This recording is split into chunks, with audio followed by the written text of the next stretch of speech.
Të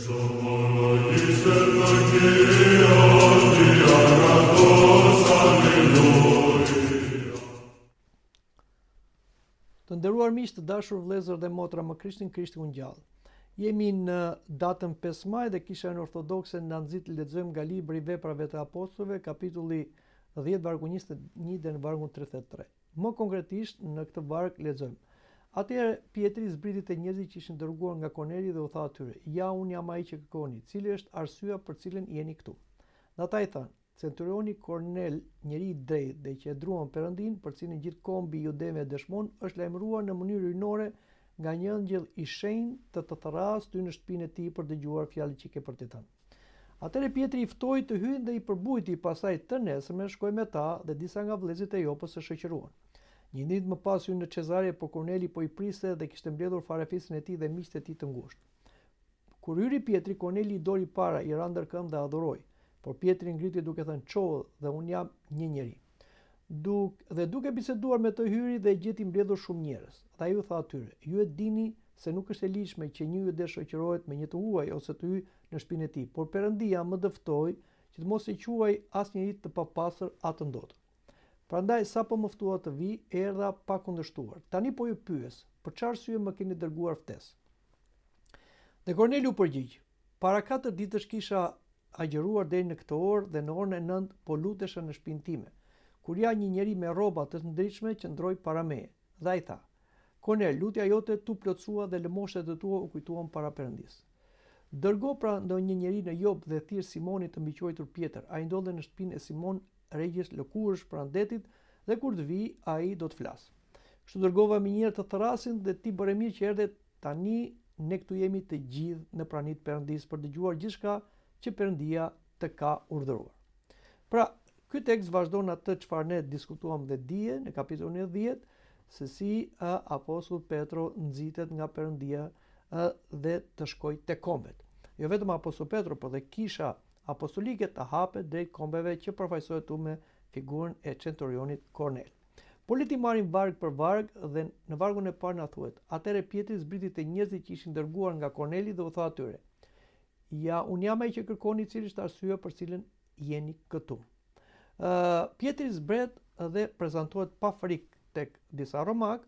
Etrit theksojnë bindjen e menjëhershme ndaj zbulesës hyjnore. Pra, Pietri mori një zbulesë hyjnore dhe ju tha që nga Perëndia që ai mos i quaj të papastër ata që Perëndia kishte pastruar, pra kombet. Pietri nuk heziton. Kjo tregon se hiri i Perëndisë shliron nga paragjykimet. Pra, një njeri që është me hirën e Perëndisë, i përmbushur me hirën e Perëndisë, siç ishin në apostujt, nuk duhet të ketë paragjykime dhe nuk lejohet të ketë paragjykime në ndarje kombësie dhe duhet të, si them, të shikojë të tjerët jo të privilegjuar për të thirrur nga Perëndia. Prandaj, një njeri i krishterë ortodoks duhet të jetë i hapur. Kjo nuk do të thotë se ai duhet ndryshojë doktrinën, po te çdo njeri ai duhet shkojë pa frikë, pa droje, për t'i folur për Krishtin brenda lirisë me dashuri. Dhe flasim për vargun më poshtë, vargu 22, ku na thuhet: Dhe ata i thanë: Centurioni Kornel, njeri i drejtë dhe që e druan Perëndin, për cilin gjithë kombi judej dëshmon, është lajmëruar në mënyrë hyjnore nga një angjëll i shenjtë të therras ty në shtëpinë e tij për dëgjuar fjalët që ke për t'i thënë. Jemi në vargu 22. Komenti patristik i këtij vargu, sipas shënjë Gojartit, na thuhet se Perëndia e dëgjon atë që nuk është ende pjesë e plotë e popullit të beslidhjes, siç ishte edhe Korneli. Pra, edhe pse ka njerëz të cilët nuk janë pjesë e kishës ose të komunitetit krishterë, siç ishte Korneli, kur ata luten me të vërtetë dhe janë njerëz me bon sens ose drejt të mirës, Perëndia i dëgjon ata për shkak të bamirësive që bëjnë. Bamirësia ndaj të afërmit, siç bënte edhe Korneli, ndaj popullit judaik, që ishte në armiqësi me Romën, tregon se ai ishte një zemër e mirë. Dhe një zemër e mirë nuk mund të mbetet pa u përmbushur me të mirën absolute që është Perëndia. Prandaj, çdo gjë e mirë që ne bëjmë do kthehet tek neve. Edhe nëse njerëzit nuk na i kthejnë, do na i kthejë Perëndia me një të mirë shumë më të madhe, sepse Perëndia do na zbulohet dhe do na japi mundësinë e shpëtimit, siç i dha Kornelit dhe familjes së tij. Jemi në vargun 23, flasim dhe konkretisht lexojmë. Atëherë Pietri i ftoi të hyjnë dhe i përbujti, pastaj të nesme shkoi me ta dhe disa nga vëllezërit e Jopës e shoqëruan. Pietri u jep mikpritje. Pra, është e pazakontë, sepse kur ne lexojmë këtë me konceptin që kemi sot, është diçka normale, por Pietri ishte një jude dhe këtu po flasim për romak që erdhën dhe takuan një jude. Ishte e papranueshme që një jude të priste një romak në shtëpinë e vet, siç i priti Pietri dhe këta romakët ose të dërguarit e Kornelit. Etrit këtu na shikojnë thyen e kufive të mentalitetit ebraik, që kisha tashmë nuk duhet ta kishte më, sepse kisha i drejtuar gjithë njerëzimit, gjithë kombeve, prandaj quhet kishë katolike, dhe dashuria mikpritja është shenja të jetës së re në Krishtin. Siç thotë Apostulli Pavli, mikprisni çdo njeri sepse paditëm mund të mikprisni edhe ëngjëjt.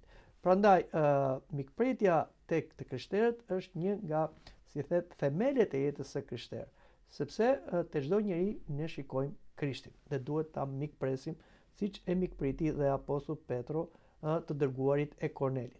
Jemi në vargun 24, një ditë më pas hyn në Cezare, po Korneli po i priste dhe kishte mbledhur farefisën e tij dhe miqtë e tij të ngushtë. Dhe Korneli mbledh gjithë familjen e tij për të pritur Simon Petro.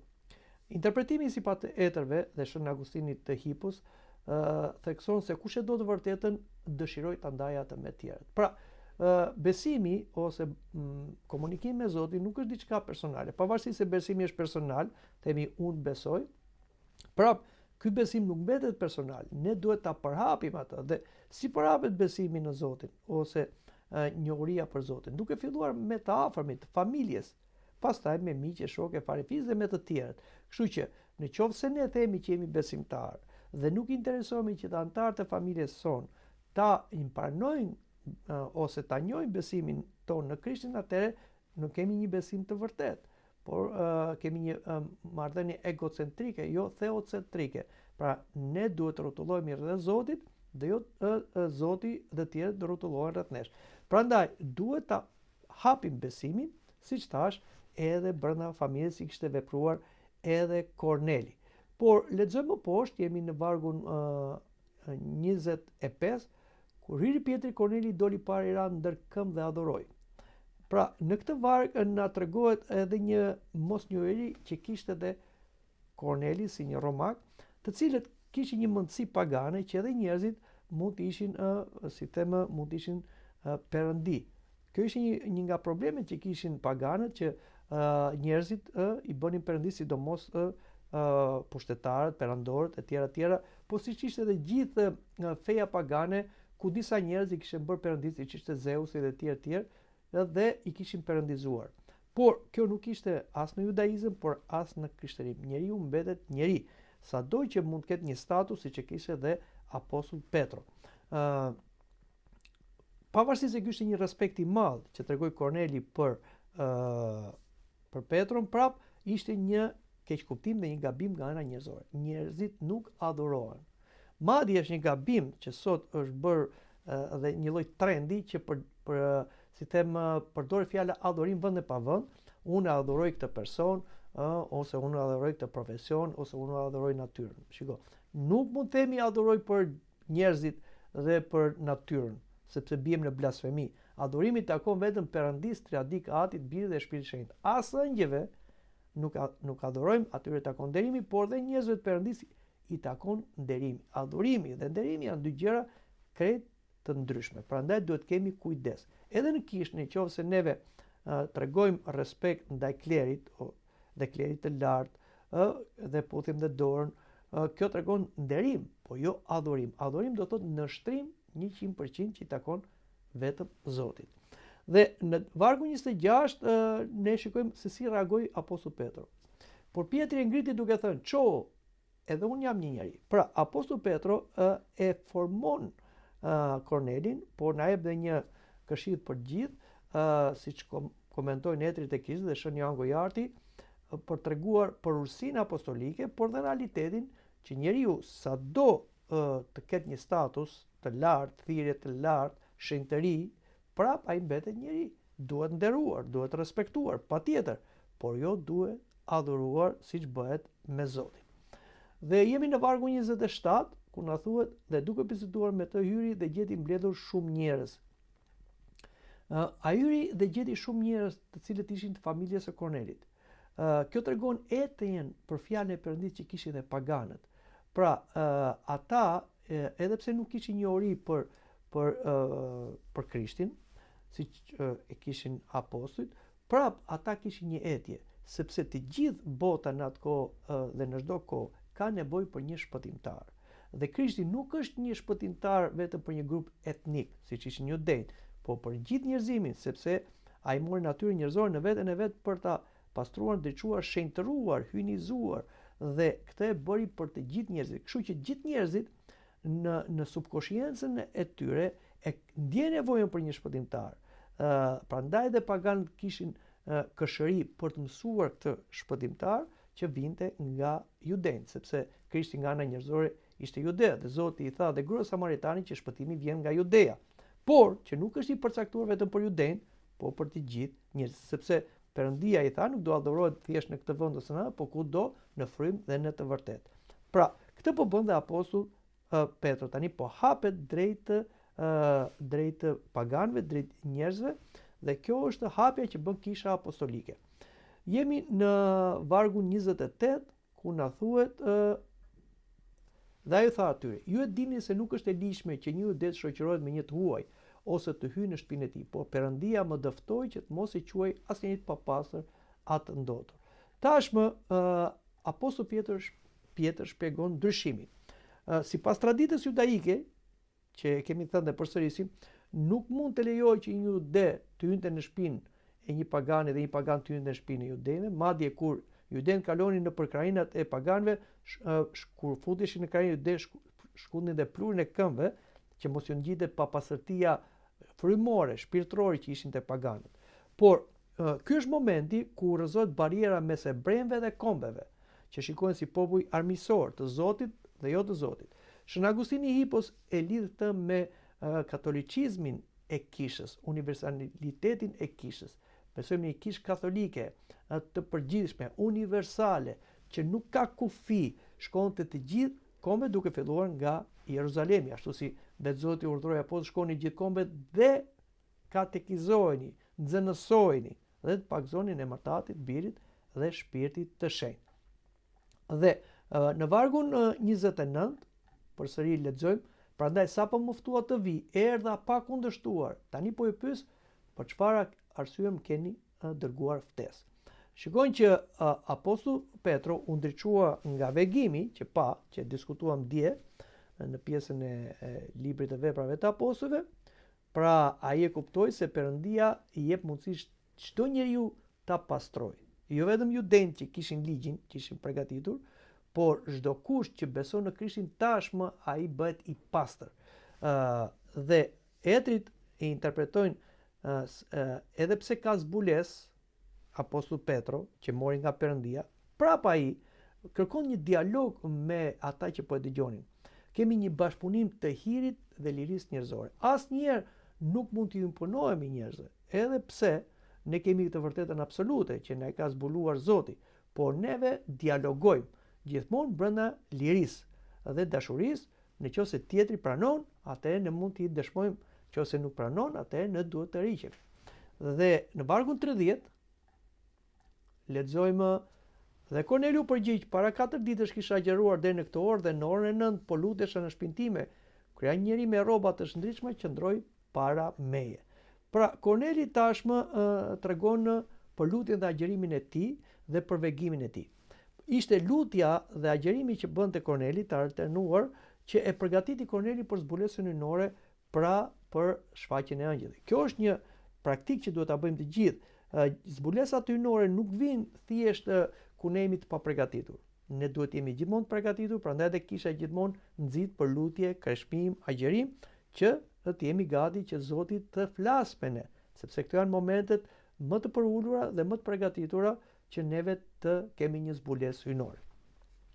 Jemi në vargun 31 dhe tha: Korneli lutja dhe tha: Kornel, lutja jote tu plotësua dhe lëmoshat tua kujtua para Perëndis. Tashmë Korneli po tregon të gjithë atë çfarë ai pa në vegim dhe se si ëngjëlli komunikoi me atë. Pra se si lutja dhe lëmoshat të shoqëruar me njëra tjetrin ishin dëgjuar përpara Perëndis dhe Perëndia dërgoi një angjëll që ndriçonte Kornelin dhe gjithë familjen e tij. Etrit theksojnë lidhjen mes veprave dhe mëshirës dhe pranisë së lutjes. Duhet të jetë një gëshëtim sipas lutjes dhe agjerimit, edhe lutjes dhe bamirësisë, sepse lutja na nxit në dashurinë për Perëndin dhe dashuria për Perëndin na nxit në dashuri për të afërmin. Këto janë të lidhura me njëra tjetrën. Në vargun 32 na thuhet, dërgo pra ndonjë njeri në Jopë dhe thirr Simonin, të miqëruar Pjetër, ai ndodhet në shtëpinë e Simonit, regjës lëkurësh pranë detit, dhe kur të vi ai do të flasë. Pra, përsëri vazhdon Korneli të tregoj vegimin dhe Etrit këtu në këtë varg na tregon se Perëndia përdor njerëz për të shpallur fjalën ose ëngjëll dhe ëngjëlli shikojmë që nuk i predikoi vet Kornelit. Ëngjëlli e dinte gjithë doktrinën në Krishtin dhe mund ta bënte shumë mirë atë. Por ëngjëlli me urdhën e Perëndis e dërgon Kornelin tek apostulli, te apostull Petër, e dërgon tek kisha apostolike.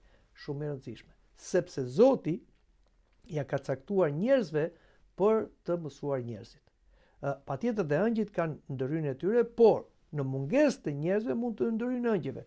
Në mungesë të kur kemi njerëz, patjetër që duhet të jenë njerëz që do ta bëjnë. Jo çdo njeri mund ta bëjë këtë. Jo çdo njeri mund të katekizojë, po vetëm ata të cilët janë thirrur nga Perëndia dhe janë të mësuar nga kisha, kanë hijen dhe status dhe të dërguar nga kisha, si thotë apostulli Pavli, dhe si do besojnë nëse nuk dëgjojnë, dhe si do dëgjojnë nëse nuk janë dërguar. Prandaj, Perëndia dërgon njerëzit për njerëzit. Dhe prandaj është shumë e rëndësishme që dikush që kërkon ta katekizojë një njeri, nëse ai nuk ka mundësi, duhet ta çojë në kishë dhe aty në kishë duhet ta kontaktojë me klerin, me teologët, me katekistët që të bëjnë atë çfarë ka caktuar Zoti apostujve, dhe apostujt ja lanë kishës për të katekizuar çdo njeri. Dhe vargu i fundit për sot është vargu 33 ku na thuhet: kështu dërgova minjerë të thrasin dhe ti bëre mirë që erdhe. Tani ne këtu jemi të gjithë në praninë të Perëndis për të dëgjuar gjithçka që Perëndia ka urdhëruar. Dhe ky është vargu i fundit që lexojmë sot dhe komentohet. Korneli shpreh në emër të gjithë afërmëve të tij gatishmërinë për të dëgjuar. Pra është shumë e rëndësishme gatishmëria për të dëgjuar. Etrit na tregon modelin e dëgjuesve të vërtet, që është me porositë, me pritje dhe bindje ndaj Perëndis. Kështu që nëse një person ose një grup person nuk kanë dëshirë për dëgjuar, siç ishte Korneli dhe familja e tij, ne duhet jemi të kujdesshëm për të folur. Prandaj edhe apostulli Petro, edhe pse kishte zbulesë hynore, prap ai respekton lirinë, pse më keni thirrur, çfarë kërkoni, kështu që brenda një sinergjie të marrëdhënies njerëzore me atë hynore, ne mund të dëgjojmë fjalën e Perëndis. Ndryshe, fjala e Perëndis shkon në vesh të shurtër. Të nderuar miq, të dashur vëllezër dhe motra më Krishtin, mendoj që këtu ta mbyllim edhe bisedën për sot, por takuar në takimin e ardhshëm. Deri atëherë, mirupafshim.